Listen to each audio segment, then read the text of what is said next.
What's going on, willing and relentless individuals? I am going to be covering with you today how to get started in new construction. As a real estate wholesaler, flipper, and buy and hold investor myself, I found myself running into opportunities where I could, do some new construction deals, but, I never ended up actually taking the leap until, within the last couple years where I've purchased some land. I'm building a couple duplexes. I got some new construction that we're doing, single family residences.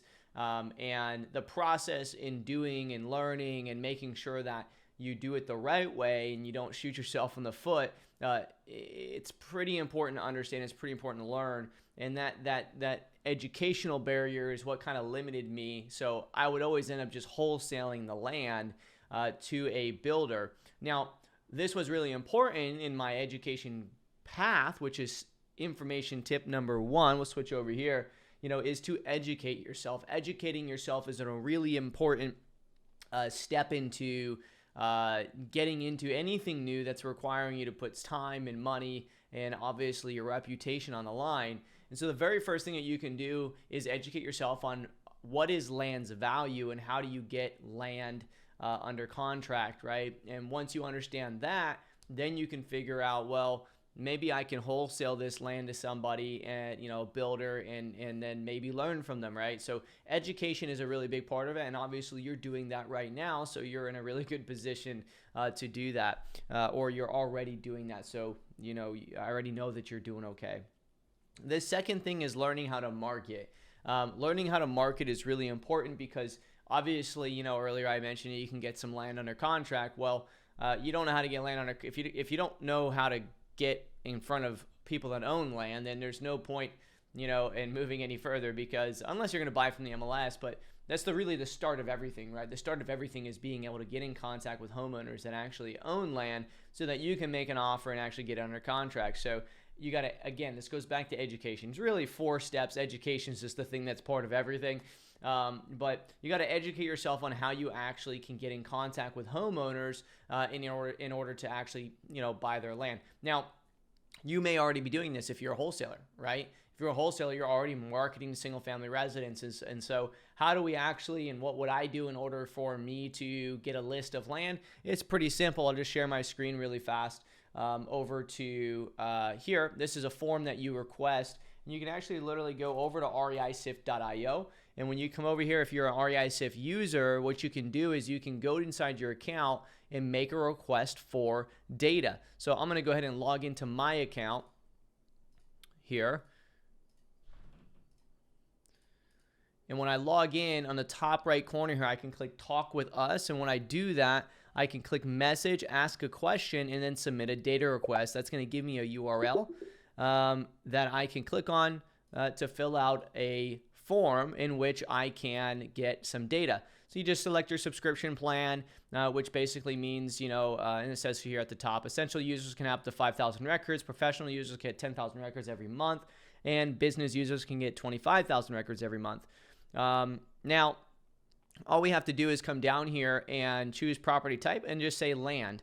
But I want to discuss a little bit more about that. And of course, you finish filling out the form. Land is one way, obviously, to market and, find deals that would be good for new construction, but is not the only way because land is, so in some cities, it's not available, if that makes sense, right? It may already have a mobile home on it or it may have an old 1950s property on it. So whenever you're marketing for land to build new construction, you always want to remember that, in your market, you may need to market to an asset that, would potentially be in a scenario where you can tear down that property and build new construction. And this is also really important because back in the day, a lot of times lot sizes were larger because, well, there was less human beings, right? Less people own properties. And so now moving into, modern times, a lot of codes has changed where you can put, multiple houses on what would have been only possible to put one house on. And so this is also really important, when you're deciding on what to market and what data to focus on, focus on things like that. Where can I get a piece of land that actually has more value in it?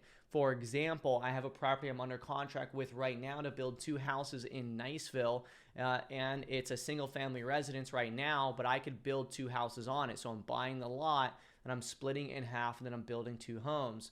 And that has a 1960 or something like that property on it, but it was stick built, and it needs torn down.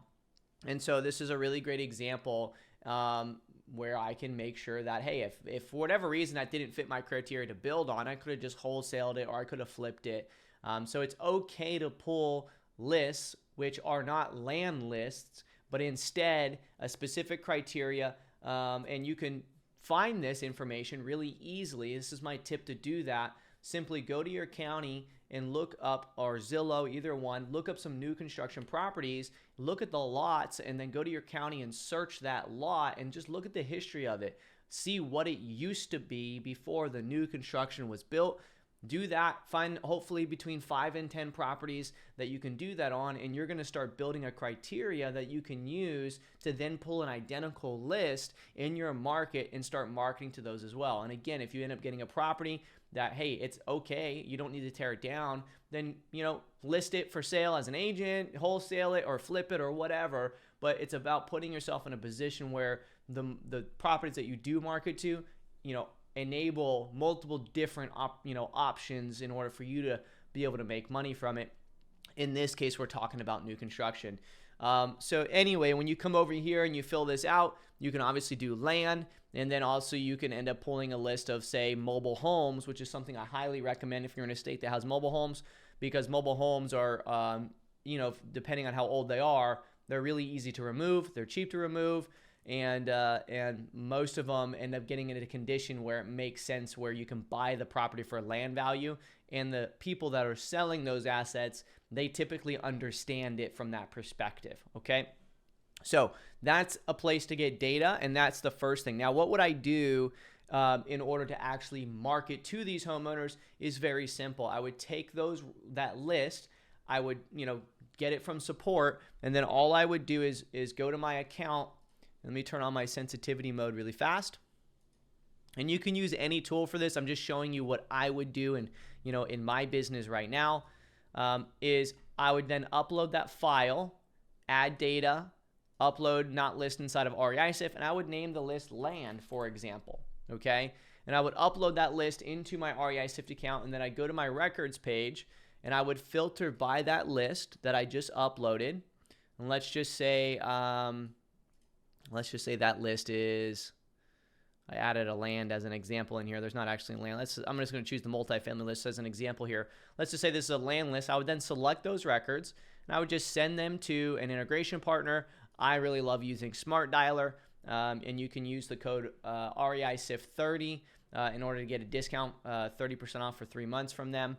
And then, I just say the campaign. I just say attempt 1 or whatever. It doesn't really matter. We don't need to get into that now, but I would send this over to Smart Dialer or Call Tools or Ready Mode, any of the platforms, or I can use smartphone. I can literally click on a record and I can just call each phone number, right? There's a lot of options when it comes to the marketing side. You can check out some more videos that I'm, releasing on how to actually execute on marketing. But all I'm going to do is I'm going to send those and I'm going to start calling those records. Before I can start calling, though, I need to skip trace them, right? I need to make sure that I have phone numbers, and you can do that right from REISIF as well by selecting the records, sending to skip trace, and just skip trace those records right there.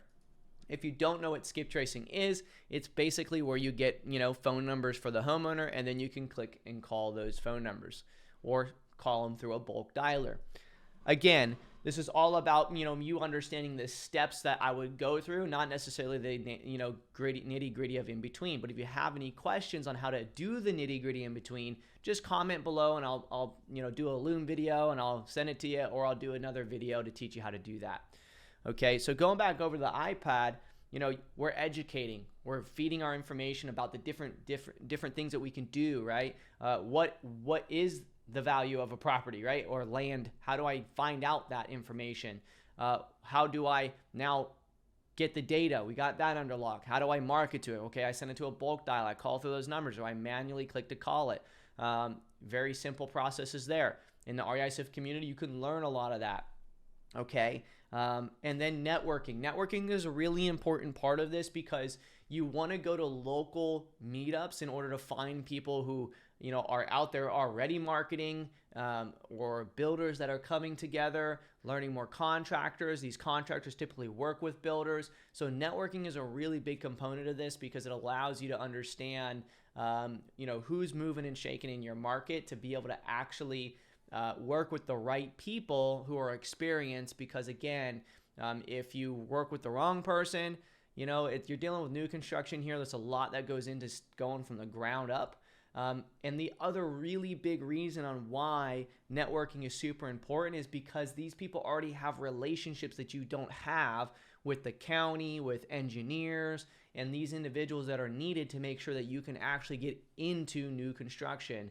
A builder who's already built multiple homes, for a long time, for example, is going to know the person at the county that may be the person they need to talk to. And because they have a relationship, they're going to maybe go a little bit further than they would if you just went to them direct on that one thing, to be able to do something that you wouldn't ordinarily be able to do without a bunch of red tape. Okay, so relationships and networking is the most important thing probably out of all of these, because you could always buy from the MLS and you could always talk to a builder using Google, but at the end of the day, the networking is a key component, which is why I really love working in the willing and relentless community, because just by having my community over there, I have networks from individuals that joined that community who now we're doing deals with, right? These different things are really important. Networking is key. Okay, the next one is going to be financials. Financials is a really important thing. If you're going to be in the deal, if you're going to wholesale something, which you could do all the way up to this point, you could just wholesale whatever you find. You can just sell it to a builder and do that. And I've done, I don't know how many deals where I've just got the land, I just wholesale it to a builder, and that's a really nice way to make multiple six figures a year, funneling it to a builder. In fact, one of my warm members is making $120,000 from me wholesaling me land to build houses. Okay, so you can definitely make a good amount of money just by doing steps 1, 2, and 3. But if you want to start building yourself and partnering with builders to actually do the new construction, then it's going to be really important that you get your financials together. This is your personal finances as well as your business finances, and start making yourself look more appealing to a bank. When you're dealing with new construction, really at the end of the day, you are partnering with the bank to do these deals. And the more appealing that you look on paper, the easier it is for them to do things for you that ordinarily wouldn't be done anywhere else, right?